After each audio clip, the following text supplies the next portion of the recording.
Assalamualaikum warahmatullahi wabarakatuh. Tabi pun yang terhormat Bapak Lungitu Caksono MPD dan juga Bapak Dr. Andes Herman Tarigan MPD selaku dosen pengampu mata kuliah PJOK SD dan Olah Gizi. Sebelumnya, kami dari kelompok 2 Program Studi Pendidikan Guru Sekolah Dasar Fakultas Guruan dan Ilmu Pendidikan Universitas Lampung tahun angkatan 2020. Izin untuk memperkenalkan diri, saya Mu'tasul Absor yang akan menjadi moderator dari kelompok 2, dan kali ini saya juga tidak sendiri.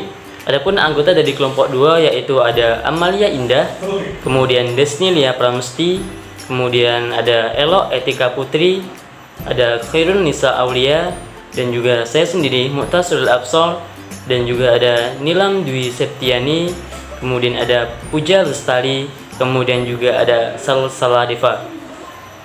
Nah, adapun materi yang akan kita bahas dalam kesempatan kali ini yaitu tentang penyakit menular dan tidak menular. Nah, baik, materi pertama tentang penyakit menular akan saya sampaikan sendiri. Baiklah, materi yang pertama yang akan kita bahas yaitu tentang pengertian penyakit menular. Nah, apa sih pengertian dari penyakit menular itu?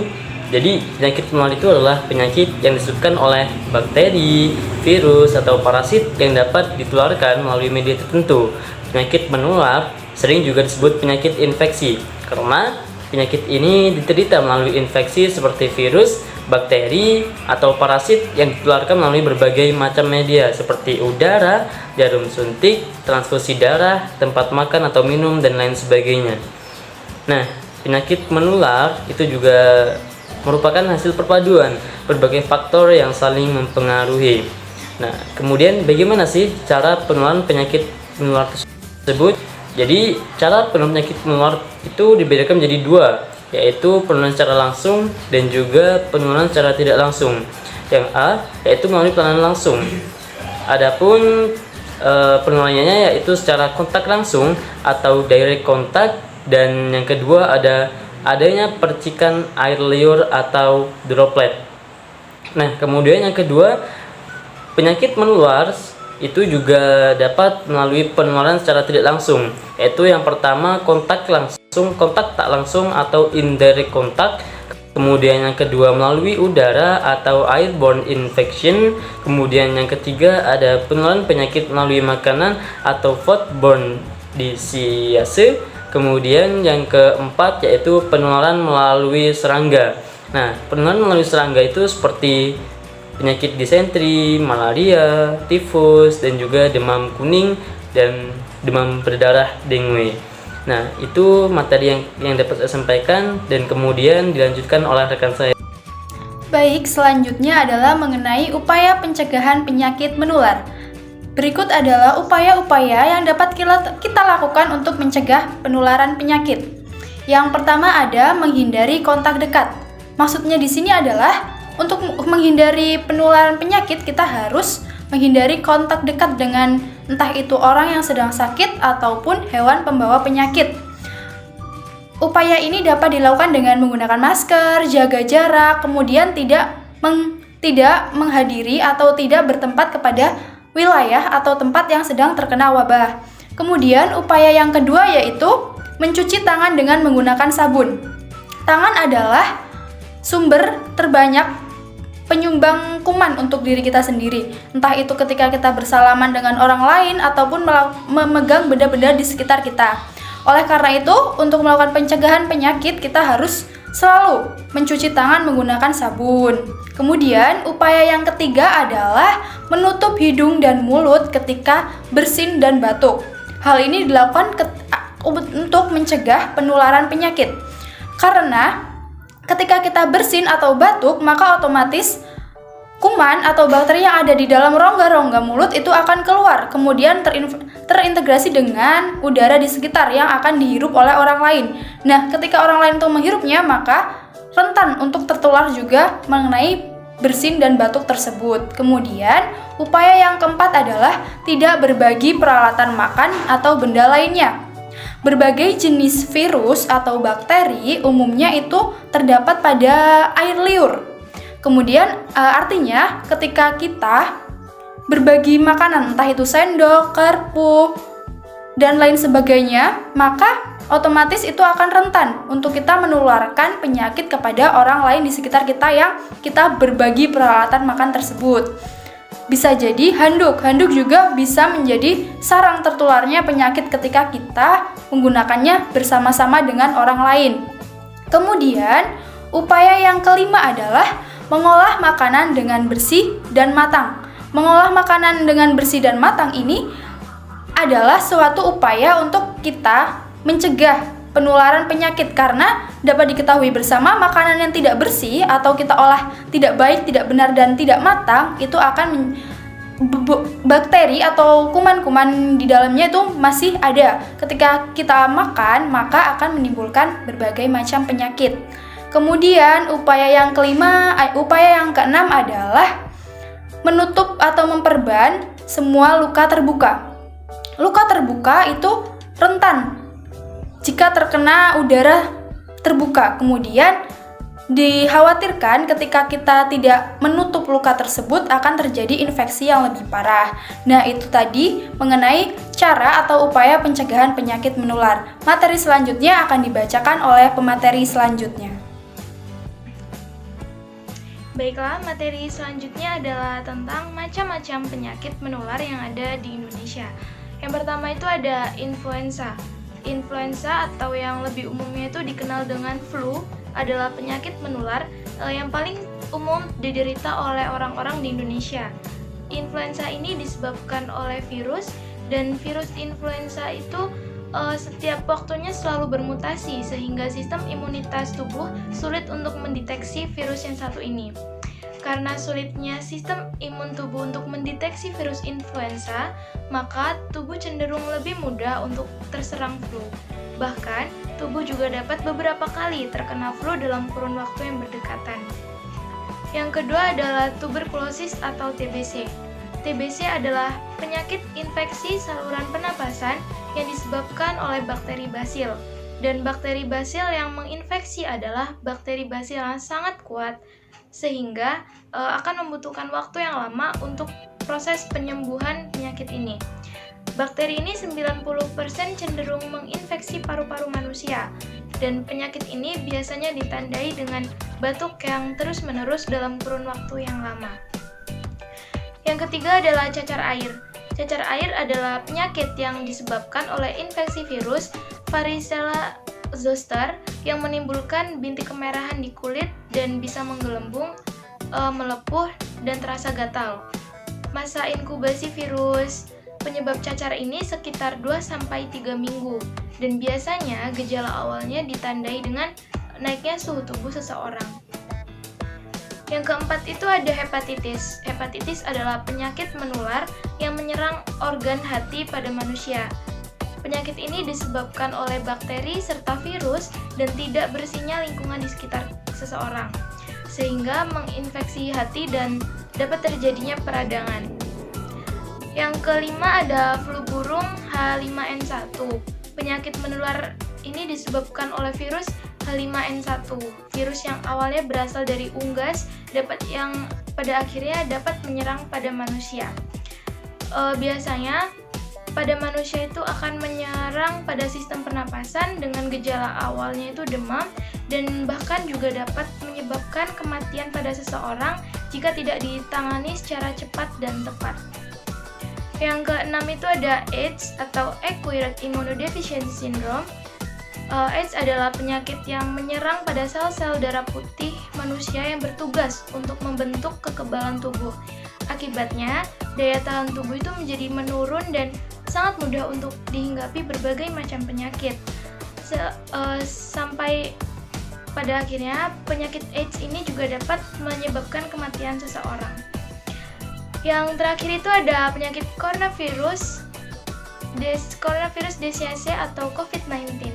COVID-19 adalah penyakit menular dari manusia ke manusia lainnya yang disebabkan oleh jenis coronavirus yang baru ditemukan akhir-akhir ini, dan virus ini pertama kali ditemukan di Wuhan, Tiongkok pada bulan Desember 2019 yang lalu.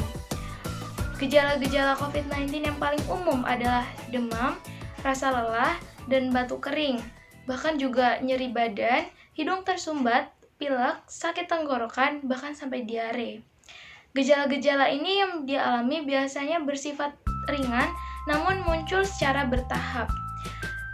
Namun, ada beberapa orang juga yang terinfeksi coronavirus tapi tidak menunjukkan gejala apapun dan tetap merasa sehat. Padahal, dia sudah membawa virus tersebut dan bisa saja menularkan kepada seseorang yang berada di sekitarnya. Selanjutnya, saya akan menjelaskan tentang penyakit tidak menular. Nah, pada tahu nggak sih apa itu penyakit tidak menular?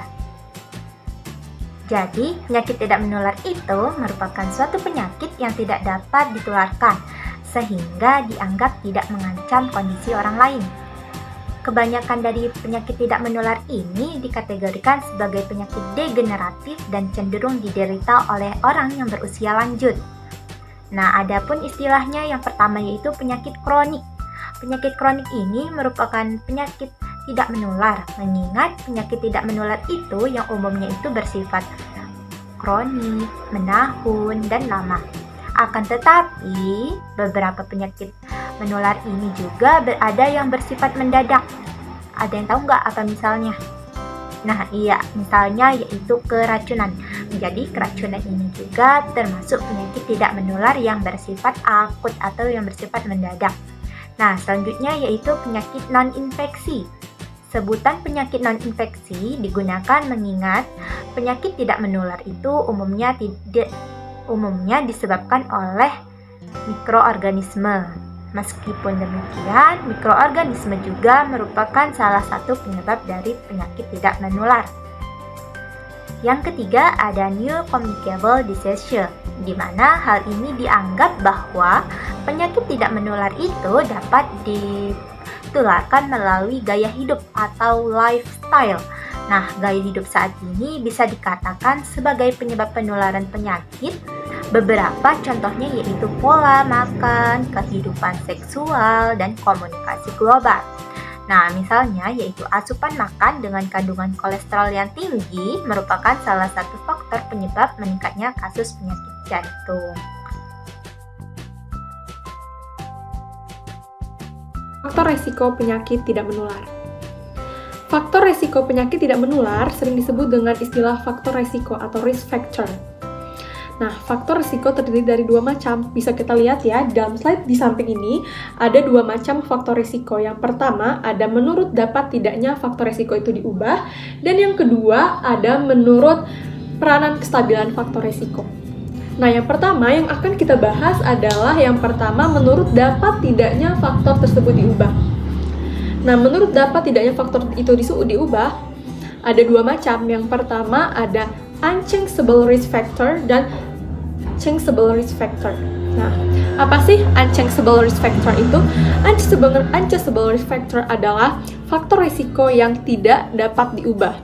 Nah, apa saja contoh dari faktor yang tidak dapat diubah seperti umur dan genetik. Nah, yang kedua ada changeable risk factor atau faktor yang dapat diubah. Seperti contohnya faktor yang tidak dapat diubah adalah kebiasaan merokok dan olahraga. Nah, yang kedua ada menurut kestabilan peranan faktor resiko.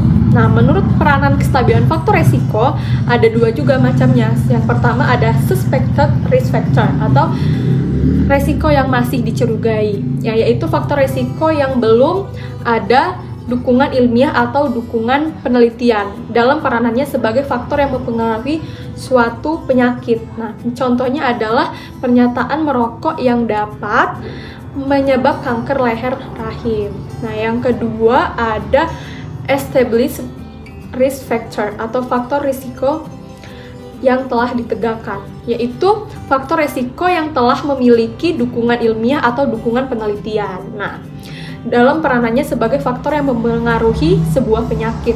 Contohnya dari established risk factor ini adalah contohnya rokok sebagai faktor resiko terjadinya kanker paru-paru. Nah, sebagai faktor resiko yang telah ditemukan serta memiliki kaitannya dengan penyakit tidak menular lainnya, contohnya adalah seperti tembakau, alkohol, terus hipertensi, obesitas, kolesterol, sampai ke lingkungan sekitar, dan lain-lain.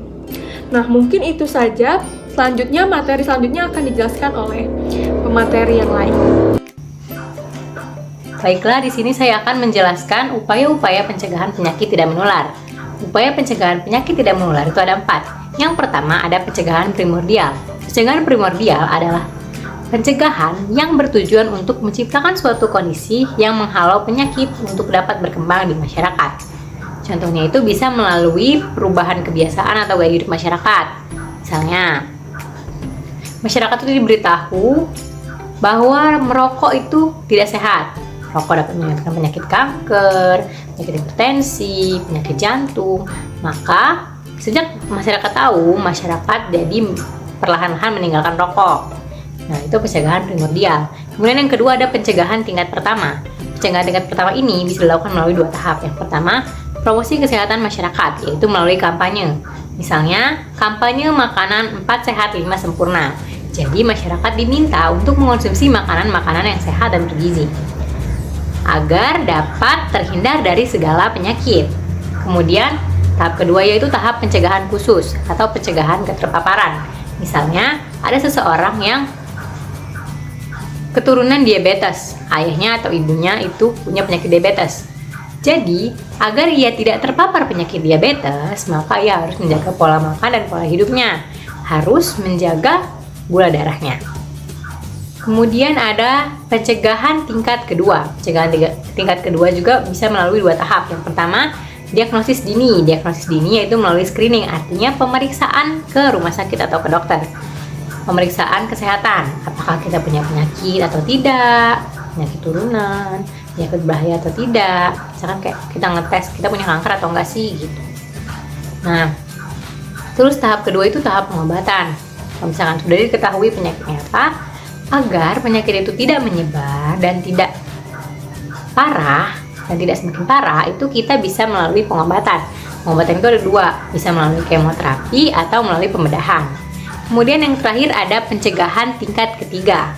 Pencegahan tingkat ketiga ini apabila semua pencegahan yang tingkat 1, 2, dan 3 tadi sudah dilaksanakan, ini pencegahan tingkat ketiga itu melalui rehabilitasi. Jadi upaya pencegahan penyakit tidak menular itu ada 4. Yang pertama pencegahan primordial, yang kedua pencegahan tingkat pertama, kemudian pencegahan tingkat kedua, dan yang terakhir pencegahan tingkat ketiga. Terima kasih. Materi selanjutnya akan disampaikan oleh rekan saya. Baiklah, di sini saya akan menjelaskan mengenai jenis-jenis penyakit tidak menular. Tadi kan sudah dijelaskan ya apa itu pengertian dari penyakit tidak menular. Nah, sekarang saya mau ulas sedikit nih tentang penyakit tidak menular. Penyakit tidak menular dijabarkan sebagai penyakit yang disebabkan oleh menurunnya organ manusia ataupun penyakit yang termasuk dalam kategori penyakit degeneratif atau faktor usia. Jadi mengapa sih seseorang itu bisa mengalami penyakit tidak menular? Karena mereka tidak bisa menjaga pola kesehatannya. Jadi di sini dapat disimpulkan bahwa penyakit tidak menular tidak disebabkan oleh bakteri, virus, ataupun kuman. Adapun jenis-jenis penyakit tidak menular yaitu kanker, gagal ginjal, stroke, MAH, hipertensi, dan masih banyak lainnya. Kalian bisa lihat sendiri di PPT. Baik, itu saja yang dapat saya sampaikan. Terima kasih. Berdasarkan jenis penyakit tidak menular yang telah disebutkan tadi, maka terdapat beberapa jenis penyakit yang tidak menular yang memiliki tingkat prevalensi yang tinggi dan pada umumnya sering dialami oleh masyarakat. Penyakit tersebut adalah penyakit-penyakit gagal jantung, asma, terus hipertensi, kanker serviks, dan lain-lain. Yang pertama yaitu asma. Asma adalah suatu penyakit yang ditandai dengan adanya respon yang berlebihan dari trankea dan bronkus terhadap berbagai macam rangsangan yang mengakibatkan penyempitan saluran pernapasan yang tersebar luas di seluruh paru dan yang derajatnya dapat berubah secara spontan atau setelah mendapat pengobatan. Penyempitan saluran napas terjadi karena yang pertama yaitu kontraksi otot polos bronkus, yang kedua yaitu edema mukosa bronkus, yang ketiga yaitu akumulasi dahak yang kental. Penyakit asma dibagi menjadi dua berdasarkan faktor penyebabnya. Yang pertama yaitu golongan alergen atau asma ekstrinsik atau atopik. Ada 4 macam penyakit asma berdasarkan cara masuknya alergen, yaitu asma inhalasi yang disebabkan oleh debu atau ruang air liur, tepung sari, bulu binatang, bulu burung, spora jamur, tembok lembab, serpihan kulit hewan, dan lain-lain. Yang kedua yaitu asma ingestan yang disebabkan oleh susu, obat-obatan, telur, bahan-bahan kimia, ikan atau masakan asal laut. Yang ketiga yaitu asma kontakta yang disebabkan oleh salep untuk kulit, logam atau perhiasan sejenis jam tangan dan lain-lain, terus forhos atau debu rumah dan lain-lain. Yang keempat yaitu asma ekstrinsik. Nah, pada umumnya terjadi pada usia 3-45 tahun, disebabkan oleh alergen inhalasi dan ada kaitannya antara gejala asma dengan Allegren inhal yang dicurigai. Terus golongan yang kedua yaitu non-alergen atau asma intrinsik. Asma golongan non-alergen disebabkan karena adanya zat kimia, faktor fisik, dan infeksi. Terus aktivitas fisik, obat-obatan dan bahan kimia, ketegangan mental dan emosional, dan faktor-faktor intrinsik lainnya. Pencegahan dan pengobatan asma dapat dilakukan dengan menghindari rangsangan, mengurangi atau meniadakan akibat perangsangan, pengobatan serangan sesak, pencegahan serangan sesak dengan obat, dan menghindari rangsangan.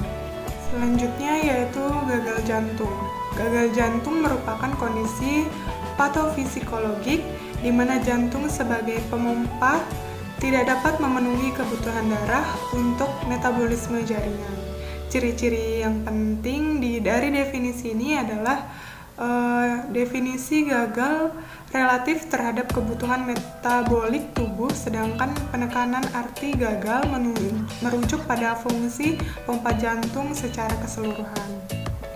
Faktor pemicu gagal jantung yang pertama yaitu aritma, yang kedua infeksi sistematik dan infeksi paru-paru, yang ketiga yaitu emboli paru-paru, dan upaya pencegahannya yang pertama ada pencegahan primordial, yang kedua yaitu pencegahan primer atau tingkat pertama, yang ketiga yaitu pencegahan sekunder atau tingkat kedua, yang keempat yaitu pencegahan tersier atau tingkat ketiga.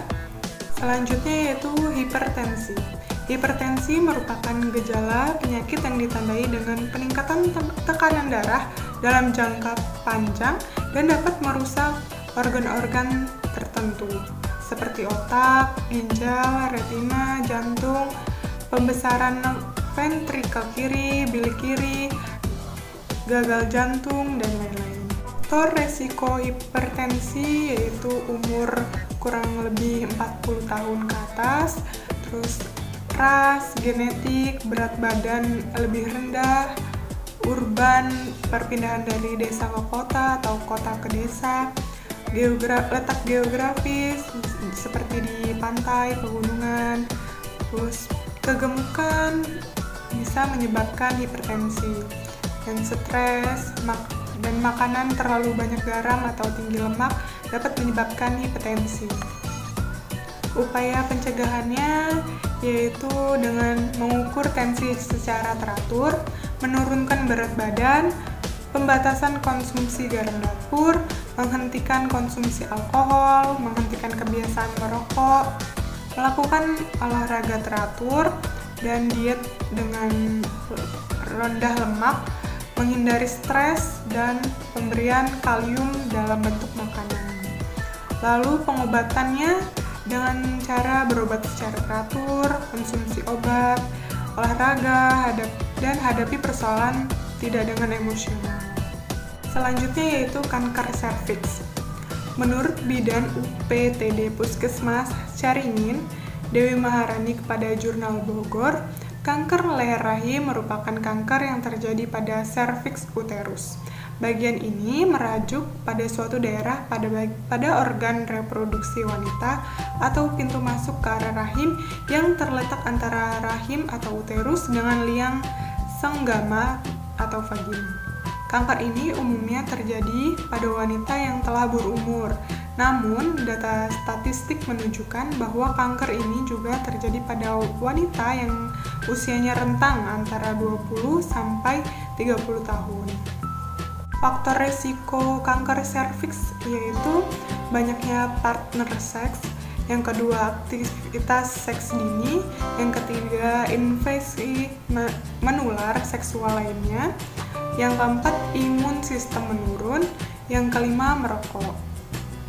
Dan upaya pencegahan kanker serviks yaitu vaksinasi, yang kedua yaitu dengan cara screening, dan selanjutnya yaitu diabetes mellitus, merupakan penyakit menahun degeneratif yang ditandai dengan adanya kenaikan kadar glukosa dalam darah yang disebabkan oleh kerusakan kelenjar pankreas sebagai produsen homogen insulin, sehingga terjadi gangguan metabolisme karbohidrat, lemak, dan protein yang dapat menimbulkan berbagai keluhan serta komplikasi.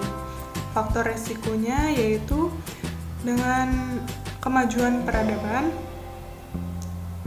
pola makan yang tidak seimbang, yang kedua riwayat keluarga, yang ketiga kurang olahraga, dan umur lebih dari 45 tahun, berat badan lebih, infeksi virus, kehamilan dengan berat bayi lebih dari 4 kilo, dan kehamilan dengan hiperglikemi, kadar gula meningkat.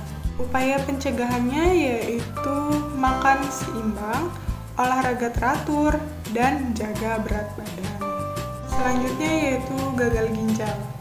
Gagal ginjal adalah penurunan fatal ginjal yang menahun mengarah pada kerusakan jaringan ginjal yang tidak reversibel dan progresif.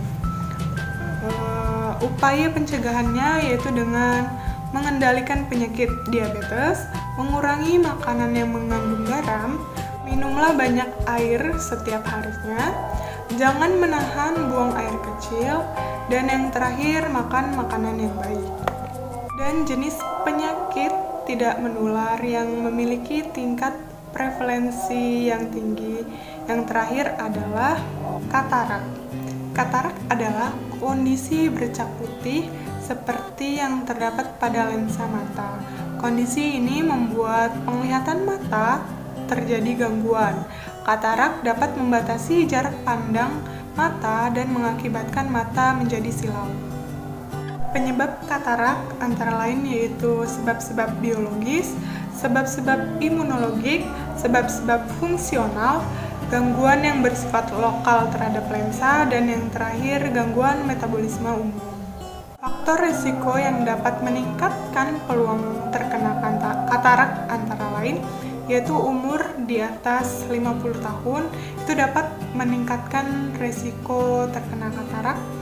Yang kedua yaitu letak geografis, di daerah tropis, sinar matahari tinggi, dataran tinggi, dan nutrisi protein yang tinggi, lingkungan fisik, radiasi atau sinar ultraviolet, trauma pada bola mata, dan merokok. Upaya pencegahannya yaitu dengan